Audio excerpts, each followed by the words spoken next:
Morella. Ella misma, por sí misma, una sola eternamente, y única. Platón. Con un sentimiento de profundo y singular afecto miraba a mi amiga Morella.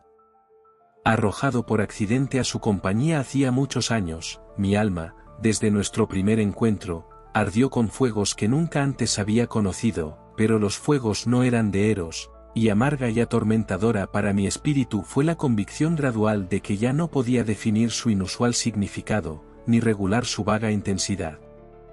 Sin embargo, nos conocimos y el destino nos unió en el altar, y yo nunca hablé de pasión ni pensé en el amor. Ella, sin embargo, rehuyó la sociedad y, apegándose solo a mí, me hizo feliz. Es una felicidad maravillarse, es una felicidad soñar. La erudición de Morella era profunda. Como espero vivir, sus talentos no eran de orden común, sus poderes mentales eran gigantescos. Me di cuenta de ello, y en muchos asuntos, me convertí en su alumna. Pronto, sin embargo, descubrí que, tal vez debido a su educación en Presburgo, puso ante mí algunos de esos escritos místicos que suelen considerarse mera escoria de la primitiva literatura alemana. Estos, por alguna razón que no puedo imaginar, eran su estudio favorito y constante, y el hecho de que, con el tiempo, se convirtieran en los míos, debe atribuirse a la simple pero eficaz influencia del hábito y el ejemplo.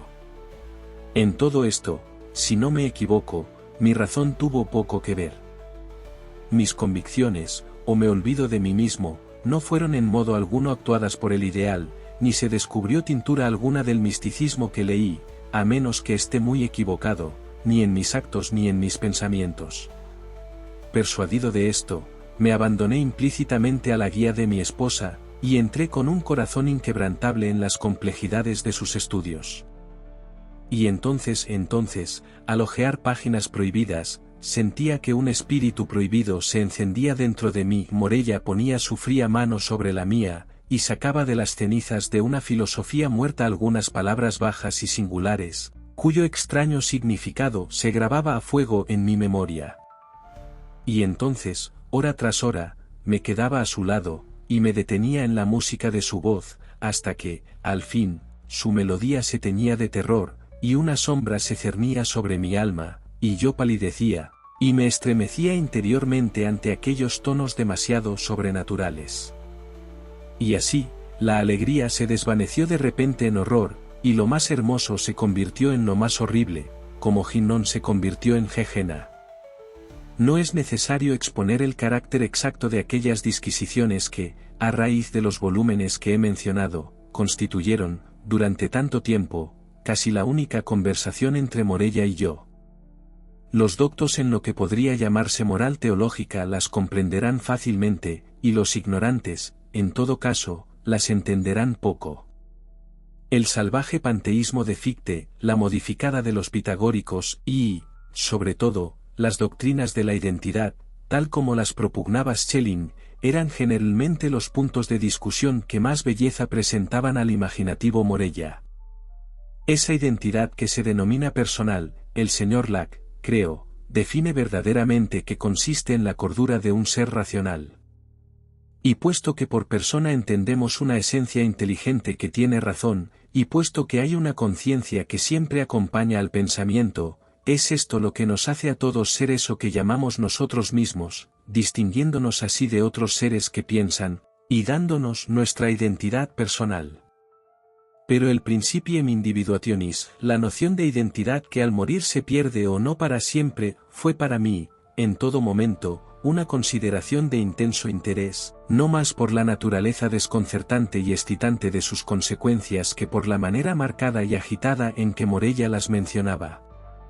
Pero, en verdad, había llegado el momento en que el misterio de los modales de mi esposa me oprimía como un hechizo, ya no podía soportar el tacto de sus dedos pálidos, ni el tono bajo de su lenguaje musical, ni el brillo de sus ojos melancólicos. Y ella sabía todo esto, pero no me reprendía, parecía consciente de mi debilidad o locura, y sonriendo, lo llamaba destino. Parecía, también, consciente de una causa, para mí desconocida, del gradual alejamiento de mi afecto, pero no dio ningún indicio o señal de su naturaleza. Sin embargo, era una mujer que se lamentaba a diario. Con el tiempo, la mancha carmesí se asentó firmemente en la mejilla y las venas azules de la pálida frente se hicieron prominentes, y, en un instante, mi naturaleza se derritió en compasión, pero, en el siguiente, me encontré con la mirada de sus ojos llenos de significado, y entonces mi alma se enfermó y se mareó con el vértigo de quien mira hacia abajo en algún abismo lúgubre e insondable. ¿He de decir entonces que anhelaba con vivo y ardiente deseo el momento de la muerte de Morella? Así lo hice, pero el frágil espíritu se aferró a su morada de arcilla durante muchos días, durante muchas semanas y fastidiosos meses, hasta que mis torturados nervios obtuvieron el dominio sobre mi mente, y me enfurecí por el retraso, y, con el corazón de un demonio, maldije los días, y las horas, y los amargos momentos, que parecían alargarse y alargarse a medida que su dulce vida declinaba, como sombras en el ocaso del día. Pero una tarde de otoño, cuando los vientos estaban quietos en el cielo, Morella me llamó a su cabecera. Había una neblina tenue sobre toda la tierra, y un cálido resplandor sobre las aguas, y, entre las ricas hojas de octubre del bosque, un arco iris del firmamento había caído con seguridad. «Es el día de los días», dijo cuando me acerqué, «el día de todos los días, para vivir o morir. Es un día justo para los hijos de la tierra y de la vida, más justo para las hijas del cielo y de la muerte». Besé su frente, y ella continuó. «Estoy muriendo, pero viviré». Morella. Nunca ha habido días en que pudieras amarme, pero a la que en vida aborreciste, en la muerte adorarás. Morella. Te repito que me estoy muriendo.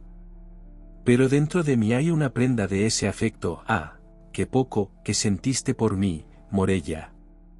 Y cuando mi espíritu se vaya, el niño vivirá, tu hijo y el mío, el de Morella. Pero tus días serán días de tristeza, esa tristeza que es la más duradera de las impresiones, como el ciprés es el más perdurable de los árboles. Porque las horas de tu felicidad han pasado, y la alegría no se recoge 2 veces en la vida, como las rosas de Paestún 2 veces en el año. Ya no jugarás, pues, al teyán con el tiempo, sino que, ignorante del mirto y de la vid, llevarás contigo tu mortaja sobre la tierra como hacen los musulmanes en la Meca. Morella, grité, Morella. ¿Cómo sabes esto? Pero ella volvió su rostro sobre la almohada, y con un ligero temblor en sus miembros, murió, y no oí más su voz. Sin embargo, como había predicho, su hija, a la que había dado a luz al morir y que no respiró hasta que la madre dejó de respirar, vivió. Y ella creció extrañamente en estatura e intelecto, y era la perfecta semejanza de la que se había ido, y yo la amé con un amor más ferviente del que había creído posible sentir por cualquier habitante de la tierra. Pero, al poco tiempo, el cielo de este afecto puro se oscureció, y la oscuridad, el horror y el dolor lo cubrieron de nubes. Dije que la niña crecía extrañamente en estatura e inteligencia. Extraño, en efecto, era su rápido crecimiento corporal, pero terribles, terribles eran los tumultuosos pensamientos que se agolpaban en mí mientras observaba el desarrollo de su ser mental. Podía ser de otro modo, cuando descubría diariamente en las concepciones de la niña los poderes y facultades adultos de la mujer, cuando las lecciones de la experiencia caían de los labios de la infancia, y cuando la sabiduría o las pasiones de la madurez brillaban cada hora en su ojo pleno y especulativo. Cuando, todo esto se hizo evidente a mis sentidos horrorizados, cuando ya no pude ocultarlo a mi alma ni apartarlo de aquellas percepciones que temblaban por recibirlo, es de extrañar que sospechas, de una naturaleza temible y excitante, se deslizaran sobre mi espíritu, o que mis pensamientos volvieran espantados sobre los cuentos salvajes y las emocionantes teorías de la sepultada Morella.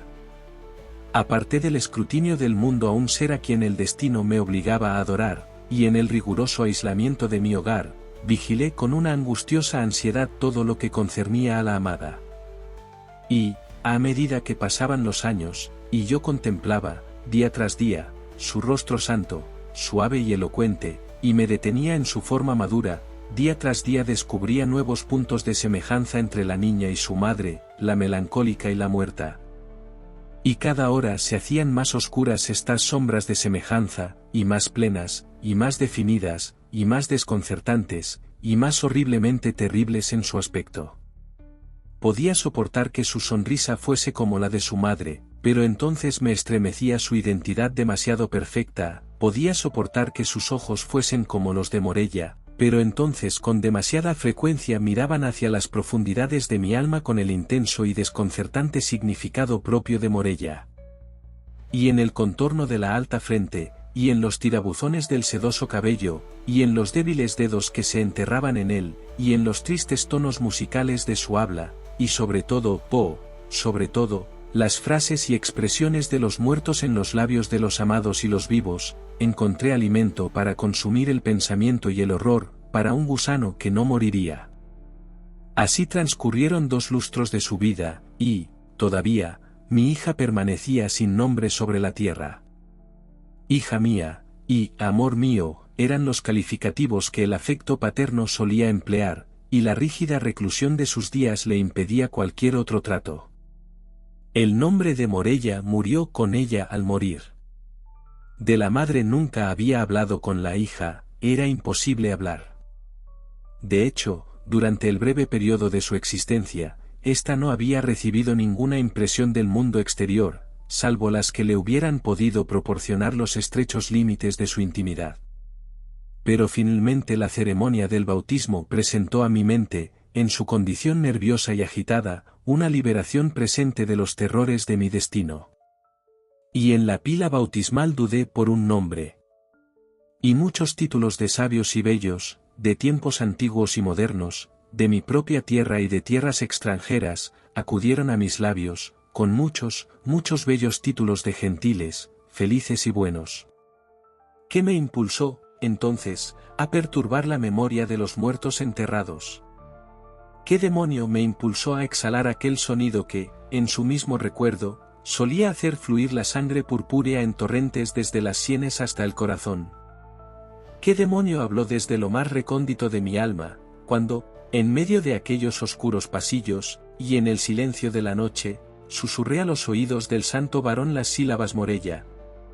¿Qué más que un demonio convulsionó las facciones de la niña, y las cubrió con matices de muerte, cuando, sobresaltada por aquel sonido apenas audible, volvió sus ojos vidriosos de la tierra al cielo, y, cayendo postrada sobre las negras losas de nuestra bóveda ancestral, respondió: «Estoy aquí».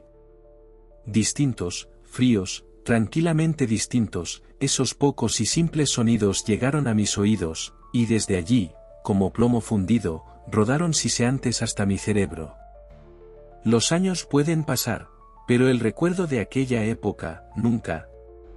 Tampoco ignoraba las flores y la vid, pero la cicuta y el ciprés me ensombrecían día y noche. Y no tenía en cuenta el tiempo ni el lugar, y las estrellas de mi destino se desvanecían del cielo, y por eso la tierra se oscurecía, y sus figuras pasaban a mi lado, como sombras que revolotean, y entre todas ellas solo veía a Morella. Los vientos del firmamento solo emitían un sonido a mis oídos, y las olas del mar murmuraban siempre: «Morella». Pero ella murió, y con mis propias manos la llevé a la tumba, y reí con una risa larga y amarga cuando no encontré ningún rastro de la primera, en el osario donde puse a la segunda Morella.